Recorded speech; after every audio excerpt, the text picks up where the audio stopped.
Hello guys, welcome to our channel. నేను మ్యాంకర్ తేజ. ప్రస్తుతం మనతో పాటు మహేష్ డాన్సర్ ఉన్నారు. సో మీ అందరికీ తెలుసు, రీసెంట్ గా జానీ మాస్టర్ కి సంబంధించి ఒక ఇష్యూ వస్తే తను మాట్లాడడం జరిగింది. సో మనం కూడా అతన్ని చాలా విషయాలు అడగడం జరిగింది. అండ్ రీసెంట్ గా జానీ మాస్టర్ ని తన ప్రెసిడెంట్ పదవి నుంచి కూడా తొలగించారు. అయితే మహేష్ కి చాలా మంది కూడా కాల్ చేసి బెదిరిస్తున్నారంట, చంపేస్తామని కూడా బెదిరిస్తున్నారంట. నీ ప్లేస్ ఎక్కడ, నువ్వు ఎక్కడ ఉంటావు, నువ్వు నిజంగా డాన్సర్ అయినా, నువ్వు కొరియోగ్రాఫర్ ఎలా అయ్యావు, నీ కార్డ్ ఏది, సో ఈ రకంగా బెదిరింపులన్నీ కూడా వస్తున్నాయని చెప్పేసి అతను చెప్తున్నాడు. ఒకసారి పూర్తి విషయాలన్నీ కూడా అతనితోనే మనం తెలుసుకునే ప్రయత్నం చేద్దాం. మహేష్ నమస్తే. అసలు ఏంటి, ఏం జరిగింది? ఆ రోజు మనం డిస్కస్ చేసాం, అసలు ఎట్లా ఉంటది, క్యారవాన్ ఉంటుందా లేవా, ఇలాంటి విషయాలు మనం ఎక్కువగా మాట్లాడుకున్నాం. కానీ ఏంటి నీకు కాల్స్ వస్తున్నాయి, బెదిరింపులు వస్తున్నాయి అంటాను, ఏంటి? యాక్చువల్లీ మనం ఆ రోజు మాట్లాడుకున్నాం కదన్న. దాని తర్వాత ఏ రోజు అయితే వీడియో అప్లోడ్ అయ్యిందో దాని తర్వాత నెక్స్ట్ ఫ్యూ అవర్స్ తర్వాత కాల్ చేసి అసలు నువ్వెవరు, నువ్వు ఏడుంటావు, ఒకవేళ నువ్వు అసలు నిజంగా కొరియోగ్రాఫరా అని చెప్పి కింద కామెంట్స్ లో అయినా కానీ బయట డైరెక్ట్ గా అడగడం కానీ, కొంతమంది యూనియన్ కొరియోగ్రాఫర్స్ నాకు కాల్ చేయడం కానీ, నువ్వు ఎప్పుడు పని చేసావు, ఎక్కడ పని చేసావు అని అడగడం కానీ. సో నేను వాళ్ళకి ఒకటే ఆన్సర్ ఇవ్వాలి, కొరియోగ్రాఫర్ అయ్యి ఉండే మాట్లాడాలి. అండ్ నేను కొరియోగ్రాఫర్నే కాదని అనట్లేదు, కొరియోగ్రాఫర్ అయ్యే మాట్లాడాలి. అండ్ ఇంకొకటి కార్డు ఉంటేనే మాట్లాడాలి. అంటే కార్డు ఉన్నోడు ఇప్పుడు ఏం పీకట్లేదు ఇక్కడ. కార్డు ఉన్న ప్రెసిడెంటే అలా చేసిండు ఉన్నాయన. కార్డు ఉన్నాడు సరే, ఎవడన్నా ముంగడికి వచ్చి మాట్లాడుతుండే ఇప్పుడు? కరెక్ట్, ఎవరు ముందుకు వచ్చి మాట్లాడట్లే. సరే, యూనియన్ లో ఇంత మంది ఉన్నారు, ప్రతి ఒక్క నాకంటే గొప్ప గొప్ప డాన్సర్లు ఉన్నారు, పేరుకే డాన్సర్లు ఎవడన్నా ముంగడికి వచ్చిండా? మరి ఎవరు రాలేదు. మరి నేను ముంగడు రాగానే ఎందుకు అందరికి అంత నా మీద పగ? Last time Chaitanya master issue గురించి మాట్లాడినప్పుడు ఇలానే ముంగడికి వచ్చేది. ఇప్పుడు నేను మాట్లాడుతుంటే మళ్ళీ ఇలానే ముందుకు వస్తారు. ఇదే ప్లేస్ లో ఇదే డాన్సర్ గా చాలా మంది గర్ల్స్ స్ట్రగల్ వెళ్ళిపోయారు. ఎప్పుడైతే నేను ఇంటర్వ్యూ ఇచ్చానో దాని తర్వాత చాలా మంది గర్ల్స్ నా దగ్గరకు వచ్చి ఏడ్చారు, అన్నా నువ్వు కరెక్ట్ చేసినావు, వెళ్ళి మాట్లాడినావు అని చెప్పి. కొంతమంది కొరియోగ్రాఫర్స్ అన్న ఇప్పుడు జాలి ఒప్పిస్తారు అమ్మాయిల మీద అని చెప్పి. అది ఓకే. మరి కొంతమంది నీకు ఏమన్నారు అసలు? ఫోన్ చేస్తున్నా, రికార్డ్ చేసుకో, అట్లా చేసావా? రికార్డ్స్ అంటే కొంచెం నేను వేరే ప్రాక్టీస్ లో ఉండనప్పుడు చేసుకోలేదు.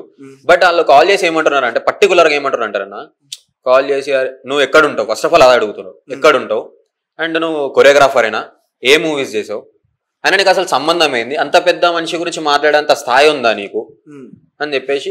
జానీ మాస్టర్ ఎంత మంచోడో తెలుసా, ఎంత మందికి మంచి చేశాడో తెలుసా, అది ఎలా మాట్లాడితే నేను ఒకటే అన్నా, ఏం మంచి చేసిండు, పాలిటిక్స్ గురించి తీస్తాడు వచ్చి జై జనసేన అంటాడు. అంటే ఉంటది, ఎవరు ఫ్యాన్స్ వాళ్ళకు ఉంటారు, అభిమానంతో. సరే, అభిమానంతో చేసిండు. మరి అంత పక్కన పెడితే జానీ మాస్టర్ మంచోడు అనడానికి ఒక్కడు ముంగడికి వచ్చి చెప్పండి నాకు, ఒక్కడు నాకు ముంగడికి వచ్చి ఇది అని చెప్పేసి ఒక మాట చెప్పమని చెప్పి. లేదు ఇప్పుడు అంతా సరే, అందరు మంచోళ్ళు, జానీ మాస్టర్ గొప్పోడు అనుకుందాం, 10 మంది ఉన్నారు యూనియన్ లో, 1,00,000 మంది దాకా ఉన్నారు. ఆ 10 మంది వచ్చి నాకు ఇంత మంది అయితే ఫోన్ చేశారు కదా, దగ్గర నాకు 10-20 ఛానల్స్ నుంచి కూడా కాల్ వచ్చినాయి, ఇంటర్వ్యూ ఇవ్వండి సార్ అని చెప్పి. వాళ్ళకైనా నేను ఒకటే అంట, వాళ్ళకి సిగ్గుండాలి, ఫస్ట్ వచ్చి అడుగుతున్నారు ఇంటర్వ్యూ ఇవ్వండి అని చెప్పి. అదేదో ఆ అమ్మాయికి జస్టిస్ చేయండి అని అనుకోవచ్చు కదా. ఇప్పుడు ఇన్ని రేప్స్ అవుతున్నాయి అన్న, దగ్గర ఎన్నో రేప్స్ అవుతున్నాయి. ఇన్ని రేప్స్ లో ఎవరు నా దగ్గర రాలేదు, ఈ ఛానల్ అయినా కానీ మీ ఛానల్ అయినా నన్ను ఎందుకు కాంటాక్ట్ అవ్వలేదు? వై? బికాస్ ఆ ఛానల్ కి నాకు అటెంప్ట్స్ కి నాకు సంబంధం లేదు. యాజ్ ఏ కొరియోగ్రాఫర్ గా మీరు యూనియన్ లో ఉన్నా కాబట్టి ఏంది బ్రదర్ అని చెప్పి నువ్వు నాకు కాల్ చేసి అలా. సో నువ్వు ఏం చేస్తున్నావు అని అడిగేదాన్ని బదులు నేను ఒకటే చెప్తా వాళ్ళకి, ఏం చేస్తున్నావు అడిగే ముందు నువ్వు చేసేదానికి నువ్వు రెస్పెక్ట్ ఇచ్చి మాట్లాడు. నేను కొరియోగ్రాఫర్ని వచ్చినా ముందడికి. అండ్ కొంతమంది అంటారు ఫేమ్ కోసం చేస్తున్నావు, దీంతో నాకు అసలు ఫేమ్ అనేది వచ్చేది లేదు, ఇది నాకు వెంటికతో సమానం కాదు. దమ్ముందా సీదా ముంగడికి వచ్చి మాట్లాడమని అన్నా, అంతేగాని వాళ్ళ పంచాయతీ అంత వద్దు. ఉంటే ఎవరికైనా కానీ, ఇప్పుడు జానీ మాస్టర్ నాకు ఇష్టమే, ఓపెన్ చెప్పాలంటే జానీ మాస్టర్ నాకు ఇష్టం, యాజ్ ఎ కొరియోగ్రాఫర్ పరంగా డాన్స్ పరంగా నాకు ఇష్టమే. అట్లా అని చెప్పి తీసుకొచ్చి నెత్తి మీద కూర్చోబెట్టుకోలేను కదా ఒక అమ్మాయికి నేరం చేసినప్పుడు.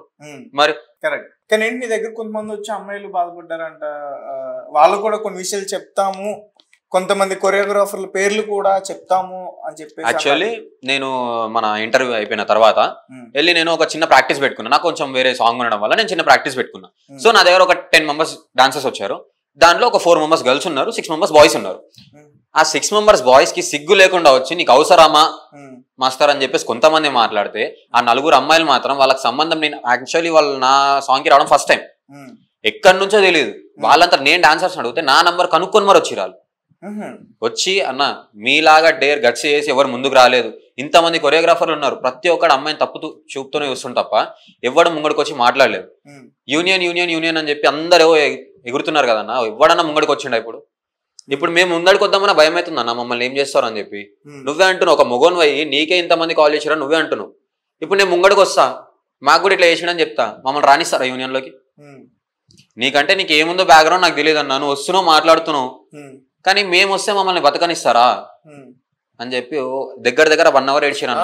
అంత పాలిటిక్స్ ఉంటాయా డాన్సర్స్ లో? ఉంటాయి అన్న, షోస్ లో ఉన్నాయి అన్న. ఇప్పుడు ఈ ఇంటర్వ్యూ తర్వాత నాకు చాలా తెలిసినాయి దగ్గర అన్న. ఆ చైతన్య మాస్టర్ ఇష్యూ అంటే సరే డి వాళ్ళు నాకు కాల్ చేసిరు అనుకుందాం, అయిపోయింది కదా అని చెప్పి అనుకున్నాను. ఇప్పుడు ఇంత లంగా పని చేశాక కూడా ఒక కొరియోగ్రాఫర్ స్టేజ్ లో ఉండి ఒక మంచి పేరు, మంచి అవార్డులు, మంచి అమౌంట్ ఉన్న తర్వాత కూడా ఇలాంటి పని చేసిన తర్వాత ఈ డాన్సర్స్ యూనియన్ గానీ సపోర్ట్ చేయడం ఏంది? సపోర్ట్ చేయడం కదా. అంటే జానీ మాస్టర్ ని ప్రెసిడెంట్ పదవి నుంచి కూడా తప్పించారు కదా. ప్రెసిడెంట్ పదవి నుంచి తప్పించింది ఎవరు? యూనియన్. యూనియన్ లో డాన్సర్స్ అయితే ఒప్పుకుంటే మాత్రం తీయడు కదా. యూనియన్ కి ఎవరైతే మెయిన్ ఉంటారో వాళ్ళు తీసేసారు. ఎందుకంటే ఆ యూనియన్ కి మార్క్ రావద్దు, అలాంటి వాడి వల్ల అందరికి మార్క్ రావద్దు కదన్న. ఒకప్పుడు జానీ మాస్టర్ గారు అని పిలిచేటోళ్ళు, ఇప్పుడు దగ్గర అందరు జానీ అని పిలుస్తారు. ఇప్పుడు తప్పుగా మారాలంటే ఒక్క మాస్టర్ దొరికిండ అని చెప్పేసి కూడా అంటారు చాలా మంది. ఇప్పుడు నేను సత్య మాస్టర్ చాలా ఇజ్జత్ ఇస్తాను. సత్య మాస్టర్ గురించి ఎప్పుడైనా కానీ నేను ముంగడికి వెళ్తే తమ్ముడు నీ కాలు ఎలా ఉంది, బాగుందా, ఈ విధానంగా సత్య మాస్టర్ మాట్లాడతాడు. చాలా మంది మాస్టర్స్ అయినా కానీ నాకు తెలిసినంత మటుకి అందరు వచ్చి అడుగుతారు ఏమైంది మహేష్ ఏందని. మరి ఆ వాళ్ళ గురించి ఎప్పుడు నేను తప్పుగా చెప్పలేదు. సత్య మాస్టర్ ముంగడికి వెళ్తే నేను ఎంత మంచిగా ఉంటాం మాకు తెలుసు అది. ఎందుకంటే ఆయన మమ్మల్ని ఎంత మంచిగా ఉంటాడు, ఎంత మంచిగా చూసుకుంటాడో మాకు తెలుసు. అమ్మాయిలైనా కానీ బాయ్స్ నన్నా ఒక మాట అరే అని పిలుస్తాడు తప్ప మాస్టర్, గర్ల్స్ మాత్రం ఒక మాట అన్నాడు. ఎందుకంటే మేము ఆయనకు ఇజ్జత్ ఇస్తున్నాం, ఆయన మాకు ప్రాక్టీస్ లో ఇజ్జత్ ఇస్తాడు. అందుకే ఆయన గురించి ఏ బ్యాడ్ రూమర్ రాలేదు. ఇంత ఓపెన్ గా తెలిసిన తర్వాత, ఎఫ్ఐఆర్ కాపీలు వచ్చిన తర్వాత కూడా సిగ్గుశరం లేకుండా ఇంట్లో కూర్చొని నువ్వు డాన్సర్ వేనా అని మాట్లాడేటోళ్ళు నాకు ఇప్పటికి అర్థం కాదు వాళ్ళ గురించి. ఒకవేళ వాళ్ళకి అంతా ఉంది నాతో ఫైట్ చేయాలని ఉంటే ఇంతమంది 20 మంది నాకు కాల్ చేసారు కదా, నా ముంగర రండి, నేను దగ్గర ఛానల్స్ అన్ని నాకు కాల్ చేసినాయి కదా, వాళ్ళు బి వస్తారు, అందరిని పిలుస్తా ఒకటే దగ్గర ఒక డెన్నేసి అక్కడే కూర్చోబెడదాం అందరిని. వాళ్ళకి ఏం క్వశ్చన్స్ ఉన్నాయో మీకు ఎంత ముందో సీదా ముంగడ మాట్లాడదాం. అంటే జానీ మాస్టర్ గురించి మంచి చెడ్డ నువ్వు చెప్పమంటున్నావు. నాకు తెలిసినంత వరకు నేను చెప్పినా అన్న, నాకు తెలిసినంత మట్టుకి చెడనే చెప్తా. నేను ఈ పని చేయడంలో చెడనే చెప్తా. టాలెంట్ ఎంత మందికైనా ఉండని అన్న, ఈడు కాకపోతే ఇంకోటి, ఇంకోటి కాకపోతే ఇంకొకడు. ఇప్పుడు నేనున్నా ఈ రోజు ఇంత మాట్లాడుతున్నా, ఏ నా కొడుకు నేను నెల రోజుల కంటే ఎక్కువ గుర్తుపెట్టుకోమని చెప్తాను. నెల రోజుల తర్వాత నేను అనేటోని గుర్తున్నానా ఒక్కడు నాకు చెప్పమని చెప్పేది చాలు. అంటే గుర్తుండవా? అసలు ఎవడు పట్టించుకుంటాడన్నా? ఆ మహితానా మహిమానా ఆ సిస్టర్ పేరు కూడా గుర్తుండదు ఎవరికి. సామాన్యంగా ఎంత పెద్ద పెద్ద రేపులైనా వాళ్ళ పేర్లే ఒక 10 రోజులు క్యాండిల్ పట్టుకొని తిరుగుతారు, ఏదైనా పట్టుకొని తిరుగుతారు, అక్కడికి అయిపోతుంది అంతే తప్ప ఎవడు ముంగడికి వచ్చి ఇప్పుడు సరే మనం ఆపుదాము, ఇప్పుడు ఏం కాలేదు అమ్మాయి డేరేస్ చేసి వచ్చి చెప్పిందన్న, ఒకవేళ అయి ఉంటే అయిపోయి ఉంటే ఆ సిస్టర్ పరిస్థితి ఏమైతుండే? ఏంటి డాన్సర్స్ కి చాలా ఇబ్బందులు ఉన్నాయి, కొంతమంది విలేజ్ వెళ్ళిపోయారు అని కూడా నువ్వు నాతో ఫోన్ లో చెప్పడం జరిగింది. చాలా విషయాలు చెప్పాలన్నా మాట్లాడాలి. ఇవాళ నాకు కాల్స్ వచ్చిన దాంట్లో అన్న దగ్గర నాకు తెలిసిన తమ్ముళ్ళు అంటే వాళ్ళు నాకు డాన్స్ ఇండస్ట్రీని వదిలేసి వెళ్ళిపోయారా? ఇండస్ట్రీని వదిలేసి వెళ్ళిపోయారు. ఎందుకు వెళ్ళారు? వాళ్ళు కాల్ చేసి చెప్పారు. వాళ్ళు కాల్ చేసి నా నంబర్ ఎక్కడి నుంచో ఎవరికి స్ప్రెడ్ అయిందో తెలియదు, బట్ కొంతమంది చెడు కోసం కాల్ చేస్తే కొంతమంది బాధతో కాల్ చేశారు. అన్న మీలాంటి వాళ్ళు తెలిసి ఉండి మా గురించి ఫైట్ చేసే వాళ్ళు ఉండుంటే మేము ఎప్పుడు ఎదుగుతుండే అన్న. మేము ఇప్పుడు ఒకప్పుడు మంచి మంచి స్టైల్స్ చేసుకునే వాళ్ళం, డీ కోసం అని చెప్పి ఇంట్లో నుంచి అమ్మా నాన్న పట్టించుకోకుండా వచ్చి పొలాలు అమ్ముకొని ఎక్కడెక్కడి నుంచి వచ్చి మేము దీనికోసం అని చెప్పి డాన్స్ ఆడుకొని కృష్ణానగర్ గడ్డ మీద పడుకొని మెట్రో స్టేషన్ కింద పడుకొని మేము డాన్స్ నేర్చుకుంటే అమ్మాయిలు అయితే పడుకోమని అడగడం, అబ్బాయిలు అయితే నువ్వు తగ్గుండాలని నేను సీనియర్ అని మాట్లాడడం. ఇప్పుడు అదే అమ్మాయిలు ఏం చేస్తారు తెలుసా అన్న? ఒక అమ్మాయి వెళ్ళేసి కిరాణా స్టోర్ లో పనిచేస్తుంది విజయవాడలో, నా కాల్ చేసి చెప్పిన పరిస్థితి. ఇంకొక అబ్బాయి నా పక్కనే ఉంటాడు, అన్న అని చెప్పి రోజు పిలుస్తాడు నన్ను, కానీ మా డాన్సర్ నాకు ఇప్పటివరకు తెలియదు. బట్ వాడి ఇవాళ నా కాలు పట్టుకుని నాకు ఏడుస్తుండే, చెప్పొద్ది ఈ మాట గాని కాలు పట్టుకుని ఏడుస్తున్నా ముంగడ. నేను ఇవాళ సెట్ బాయ్ గా చేస్తున్నా అన్న అని. ఎందుకు సెట్ బాయ్ గా చేస్తున్నారా అంటే చూస్తున్నా అన్న ఎట్లెట్లుంటది పరిస్థితులు అని. అవసరమా అన్న? ఒకరిని తొక్కితే ఏమొస్తుంది అందరికి? అంటే టాలెంట్ ఉన్న వాళ్ళకి ఇండస్ట్రీ మన ఈ డాన్సర్స్ షోస్ లో ప్లేస్ లేదన్న, ప్లేస్ లేదు. ఇప్పుడు టాలెంట్ ఉండి ప్లేస్ లేదు అంటే ఇప్పుడు నేను ఉన్నా అన్న, నా గురించే తీసుకుందాం శాంపుల్. ఒకసారి నేను మంచి ఒక స్థాయి వస్తుంది అనుకున్నప్పుడు నాకు యాక్సిడెంట్ అయ్యింది. దాని తర్వాత యూనియన్ లోకి వెళ్తే లెగ్ బాగాలేదని చెప్పి ఒకసారి తీసేసారు. అండ్ సెకండ్ టైం నేను మళ్ళీ మాట్లాడి మాస్టర్ నాకు ఒక ఛాన్స్ ఇవ్వండి అని మాట్లాడితే అమౌంట్ లేదని ఒకసారి తీసేసారు. మిడిల్లో ఉన్న కొంతమంది లంచం అడిగి ఒకసారి తీసేసారు. అలా లైన్ గా వస్తే ఇప్పుడు టాలెంట్ ఉన్నోడికి ప్లేస్ ఉందా లేదా అని చెప్పేసి అడుగుతా అన్న. చాలా మంది ఇప్పటిదాకా ఎక్కడెక్కడి నుంచి వచ్చి టాలెంట్ చూపించుకునే వాళ్ళు ఉన్నారన్న. టాలెంట్ ఉండాల్సింది ఇక్కడ ముఖ్యం కాదు, ఎవరికైనా చెప్తా, బ్రదర్స్ అండ్ సిస్టర్స్ ఎవరికైనా కానీ, టాలెంట్ ఎవరికి ఇక్కడ చూపించుకోవట్లేదు వాడు, సపోర్ట్. సీనియర్ కొరియోగ్రాఫర్స్ ఎవరైనా ఉన్నారా మన దగ్గర, ఇండస్ట్రీలో కూడా మనకు పర్మనెంట్ గా తెలిసినోడు ఉన్నాడా, చలో వాంతో వెళ్ళిపోవడం. అలా ఉంటే ఇక్కడ మనం డాన్స్ రాకపోయినా సర్కస్ చేసేయచ్చు. రైట్. ఏంటి డీకి సంబంధించిన ఒక పెద్ద డాన్సర్ ని కాల్ చేసి ఏదో మాట్లాడింది అన్న.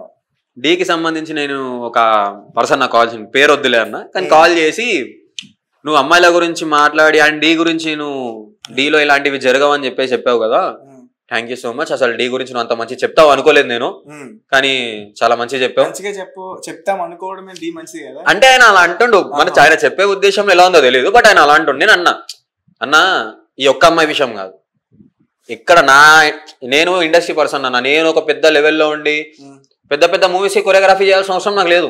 చిన్నగా పేరు వచ్చి 4 సాంగులు చేసుకున్నా నాకు చాలా నడిచిపోతుంది. నాకు ఫేమ్ ఇవ్వాలనుకుంటే నాకు నచ్చిన కొరియోగ్రాఫర్స్ ఎవరైతే ఉన్నారో వాళ్ళు నాకు వచ్చి అడగండి, నాకు ఒక ఛాన్స్ ఇస్తానండి, నేను వెళ్తా. కావాలంటే మీకు కావాల్సింది కాళ్ళు పట్టుకోవడం అయితే చాలా మంది ఉన్నారు కాళ్ళు పట్టుకునే దిగేటోళ్ళు, వాళ్ళకన్నా ఛాన్స్ ఇవ్వండి. అంతే తప్ప అమ్మాయిలను మీరు రండి పడుకోండి మేము చేసిస్తాం ఏంది? ఫస్ట్ ఆఫ్ ఆల్ కార్డు ఉంది అని చెప్పేసి ఎంత అంత పొగరు చూపించడం తగ్గించుకోండి. నేను చెప్పేది అదే అన్న. కార్డు ప్రతి ఒక్క నా కొడుకు ఉంటుంది, 6,50,000 పెడితే ఎవరికైనా ఉంటుంది. కృష్ణనగర్ కుక్క కూడా ఉంటుంది. అట్లా అని చెప్పి ప్రతి ఒక్కడు అమ్మాయి నాది, ఈ అమ్మాయి నాతో ఉంటేనే నేను జాబ్ ఇస్తా అని అంటే, ఒకసారి మీ అమ్మ, మీ అక్క, మీ చెల్లి ఎంతమంది అయితే ఉన్నారో ఇండస్ట్రీలో వాళ్ళందరూ కూడా ఒకసారి అందరి దగ్గరికి వెళ్ళే సంపాదించుకురా పేరు అనేది కనుక్కోమంటారు. రైట్. అయితే నీ కాలు విరిగిపోయినప్పుడు చాలా ప్రాబ్లం ఫేస్ చేసా, కార్డు లేకుండా, సారీ కార్డు గురించేనా నువ్వు నాకు చెప్తుంది? నీ కాలు విరిగిపోయినప్పుడు చాలా లక్షలుగా వచ్చాయని కార్డు తీసుకుని వెళ్ళి నన్ను జాయిన్ చేసుకోమంటే నన్ను పెట్టుకోలేదు, సంథింగ్ ఇది చెప్పు, నాకు అర్థం కాలేదు. యాక్చువల్లీ ఆ రోజు నేను యూనియన్ డాన్సర్స్ ని సెలెక్ట్ చేస్తున్నారన్న. యూనియన్ లో చిన్న ఇష్యూ అయింది డాన్సర్స్ కి, నాకు పర్సనల్ గా నా స్టైల్స్ కానీ నేను వెళ్ళి మాట్లాడే పద్ధతి కానీ కొంతమందికి నచ్చలేదు. అయిపోయింది. దాని తర్వాత నాకు యాక్సిడెంట్ అయిన తర్వాత నాకు తెలిసింది ఏంటంటే యూనియన్ కి సంబంధించిన వాళ్ళు చేయించారు నా యాక్సిడెంట్ అని చెప్పి. కానీ నేను అది పట్టించుకోలేదు, ఎందుకంటే యూనియన్ లో మరీ అంత లత్కొరగాలు ఉన్నారని నేను అనుకోలేదు, అందుకే నేను పట్టించుకోలేదు. దాని తర్వాత నాకు దగ్గర 5-6 lakhs దాకా ఖర్చు అయింది. ఓన్లీ నా లెగ్ కి, బెడ్ రెస్ట్ కి కూడా కాదు, లెగ్స్ కి, ఓన్లీ లెగ్ కి ఆపరేషన్ కి మాత్రమే 6 lakhs దాకా ఖర్చు అయింది. దగ్గర 10-15 lakhs ఖర్చు అయిన తర్వాత నేను నార్మల్ గా క్యూర్ అయిన తర్వాత ఫస్ట్ చేసింది సత్యమాస్టర్ ఈవెంట్. అంతమంది కొరియోగ్రాఫర్స్ కనిపించినా నేను దగ్గర చాలా మంది కొరియోగ్రాఫర్స్ కనిపిస్తే ఏ ఒక్కడు వచ్చిండా పేమెంట్ ఇచ్చిండా చేసుకుని వెళ్ళిపోయిండా, ఇదే పట్టించుకుని తప్ప ఒక మంచి మనుషులా వచ్చి అడిగిన మాస్టర్ నీ కాలు ఎలా ఉంది అని చెప్పి అడిగిన మాస్టర్ సత్య మాస్టర్. నేను అందరికి ఒకటే చెప్తా, సత్య మాస్టర్ ఇప్పటికి ఏ మూవీలు చేయలేదు. సత్య మాస్టర్ ఇప్పటికి ఏ మూవీస్ చేయలేదు, ఈవెంట్లు చేసి రాదు. పాలిటిక్స్ అసలు రాదన్న. ఇప్పుడు సత్య మాస్టర్ ఈవెంట్స్ మీద లేచిండన్న. దగ్గర సగం ఇండియా తెలుసు, సగం వరల్డ్ తెలుసు సత్య మాస్టర్ అంటే. ప్రతి ఒక్కరికి బ్రాండ్ అంబాసిడర్ అయినా. ఈ జానీ మాస్టర్, శేఖర్ మాస్టర్ అంటే అనొద్దు, తక్కువ చేసి మాట్లాడట్లేదు ఏ మాస్టర్ని నేను అట్లా అని చెప్పి మళ్ళీ దీని గురించి నా మీద సీరియస్ అవ్వకండి. నేను తక్కువ చేసి మాట్లాడతలే, కానీ సత్య మాస్టర్ లో ఉన్న కొంచెం మంచితనమైన మిగతా కొరియోగ్రాఫర్స్ నేర్చుకోండి. ఇది ఒకటే చెప్తాను. ఆయన కింద డాన్స్ చేసే వాళ్ళు డాన్సర్స్ ఎంత మంచి పద్ధతితో ఉంటుర్రు, ఎంతమంది ఎలా ఉంటున్నారు అనేది చూసి నేర్చుకోండి వేరే డాన్సర్స్ అయినా కానీ. ఇంకొకటి కొంతమంది డాన్సర్స్ నాకు అడుగుతున్నారు నీకు అవసరమా బ్రో అని చెప్పి. కొంతమంది ఆలోచించండి, మీకు కూడా చెల్లెళ్ళు ఉన్నారు, మీ చెల్లెళ్ళు కూడా వర్క్ చేస్తారు ఇదే ఇండస్ట్రీలో. అంతే తప్ప వెళ్ళి నాకు అవసరం లేదు అది పోతేంది నాకు పోతేంది అంటే రేపు రోజు నీ ఇంట్లో అయితే ఇదే సంఘటన. అప్పుడు అరే మహేష్ బ్రో లాగా మేము కూడా వెళ్ళి ఎందుకు ముంగడ మాట్లాడలేకపోయినాం అని చెప్పి సిగ్గుతో తలదించుకుంటారు. ఇది మాత్రం కుల్లా. ఓకే, సో ఫైనల్ గా ఇంకేం చెప్పాలనుకుంటున్నావు అంటే డాన్సర్స్ కి సంబంధించి? మరి అంటే భయపడుతున్నావా, లేకపోతే భయం దేనికన్నా యూనియన్ లో నుంచి నేను తీసేస్తారా, ఎట్లాంటివి అన్నా జరుగుతున్నాయా అన్న? యూనియన్ గురించి అంటే చెప్పొద్దు, నా ఇంటికతో సమానం. తిక్క తప్పి నన్ను తీసారు అనుకో అన్న, 2 లక్షలు పెట్టి డాన్స్ క్లాస్ పెట్టుకుంటా, 4 డాన్సర్లు నువ్వు పిలిపించుకుంటా, ఒకటికి 3,000 ఫీజు అనుకున్నాను, 10 మంది డాన్స్ పెట్టి నేర్పించుకుంటా. నా సంపాదన నాకు వెళ్ళిపోతుంది. నా మంచి కోరుకున్నాను, నాకు సాంగ్ ఇస్తాడు, యూట్యూబ్ సాంగ్లు చేసుకుని లేస్తా. యూట్యూబ్ అయితే అవసరం లేదు మీ కొరియోగ్రాఫర్ కార్డు ఇది అని చెప్పేసి యూట్యూబ్ చేసుకొని బతుకుతా. సినిమాలో ఇప్పుడు ఈ ఇంటర్వ్యూ అయి ఉంది, ఎవరన్నా మంచి కోసం ఏదన్నా హీరోకి నా పద్ధతి నచ్చి అరే ముందు కోసం వెళ్ళిండి అని చెప్పి ఎవరన్నా నా గురించి ఆలోచించే డైరెక్టర్ అన్న ఏ హీరో అన్న ముంగడికి వచ్చి నా గురించి ఆలోచించి నాకు ఛాన్స్ ఇస్తే సరే సార్ అని చెప్పేసి నేను వెళ్ళి చేయడానికి ఇప్పటికైనా రెడీ అయినాను. అంతే తప్ప యూనియన్ నుంచి నన్ను తొలగిస్తారు అనేది నేను ఒకటి ఓపెన్ చెప్తాను, నేను యూనియన్ పర్సన్ కాదు. యూనియన్ లో నేను లేను, నేను ఒక కొరియోగ్రాఫర్ కార్డు పర్సన్ కాదు. నేను యూనియన్ లోకి వెళ్ళడానికి ట్రై చేశా, బట్ చాలా మందిని తొక్కేసిరు. ఆ బాధ చాలా మంది చెప్పుకోలేకపోయారు, నేను చెప్పుకుంటున్నాను. అందుకనే ఇప్పుడు నువ్వు కూర్చుని చెప్తున్నాను. అంటే అవకాశం ఇవ్వలేదు, నా పరిస్థితి ఇంకెవరికి రావద్దు, నా కార్డు ఇవ్వలేదు అలా అని చెప్పి చాలా మంది నాకు 4 years బ్యాక్ అన్న, నా కాలేజీ కాక ముందు నాకు అప్పటికి పూర్తిగా ఏం స్టైల్స్ తెలియదు. ఒక పర్సన్ దగ్గరికి వెళ్ళినా, నేను ఇంకా పేరు వద్దు కానీ ఒక మాస్టర్ దగ్గరికి వెళ్ళినా, మాస్టర్ నాకు కార్డు కావాలి, 3 లక్షలు కొరియోగ్రాఫర్ కార్డు ఇప్పిస్తాను. దగ్గర నేను 6 years కింద డాన్స్ నేర్చుకున్నాను. 3 years తర్వాత వచ్చి నాకు ఇంకా సినిమాటోగ్రఫీ ఏందని నాకు తెలియదు. అంటే సినిమా ఎలా చేయాలని నాకు తెలియదు, యూట్యూబ్ పరంగా తెలుసు, బట్ సినిమా పరంగా ఏం చేయాలో నాకు తెలియదు. కొరియోగ్రాఫర్ కార్డు ఇప్పించేస్తా నీకు, డమ్మీ సర్టిఫికెట్స్ డమ్మీగా పెట్టి ఇప్పించేస్తా నీకు. డమ్మీ వీడియోలో 2 నిమిషాలు నువ్వు నేను చెప్పింది ఇప్పించేస్తాను. అయ్యా అని చెప్పి వాళ్ళ వెనకాల తిరుగు, వాళ్ళు అడిగిన వాళ్ళకి ఇప్పించేసి నీ కార్డు ఇప్పించేస్తా. ఇది ఇట్లున్నారు మనుషులు. ఓకే, అంటే మొత్తం కూడా కొంచెం ఫ్రాడ్ అయితే జరుగుతుంది. మరి ఎట్లా వాటి నుంచి బయటపడాలంటే ఎట్లా? పచ్చిగా మాట్లాడుకోవాలంటే అన్న, ప్రతి ఒక్కరిని గుర్తులం ఉంటే ముంగడికి వచ్చి పోరాడండి. మీకు ఒకవేళ మీ దగ్గర డబ్బులు లేకపోయినా కానీ ఎవడు మీకు ఇచ్చే ఒక్క ఛాన్స్ అయినా కానీ కరెక్ట్గా ఉపయోగించుకోండి. దాంట్లో అమ్మాయిలు ఉన్నారు కదా అని చెప్పి వాళ్ళ అమ్మాయిల దగ్గరికి వెళ్ళడమైనా, లేదంటే డాన్సర్స్ ఉన్నారని చెప్పి వాళ్ళతో గొడవ పెట్టుకోవడమైనా, ఇలా నాలాంటి ముంగడికి వచ్చిన నాలాంటి వాళ్ళతో గొడవ పెట్టుకోవడం కానీ ఇవి చేయకుండా మీ వర్క్ ఏదో మీరు చేసుకోండి, మీ నేమ్ కోసం మీరు పోరాడండి. ఎవరో జానీ మాస్టర్ ఛాన్స్ ఇస్తాడు, శేఖర్ మాస్టర్ ఛాన్స్ ఇస్తాడు, ఇంకే మాస్టరో ఛాన్స్ ఇస్తాడని చూసుకోకుండా మీ కాళ్ళ మీద మీరు నించోండి. ఇప్పటికీ ఆ కృష్ణానగర్ మీద వచ్చి ఎంతో మంది ఎదిగిన వాళ్ళు ఉన్నారు. వాళ్ళు మీలా ఒకరి కాళ్ళు పట్టుకుని ఎదుగుతామని చెప్పేసి ఎదగలేదు. వాళ్ళ కాళ్ళ మీద వాళ్ళు నించారు. వేరే కాళ్ళు పట్టుకునే కాడ నుంచి మన కాళ్ళ మీద ఎదిగే వరకు అదే ఆలోచించారు. Okay, right. Okay Mahesh, thank you so much. Thank you.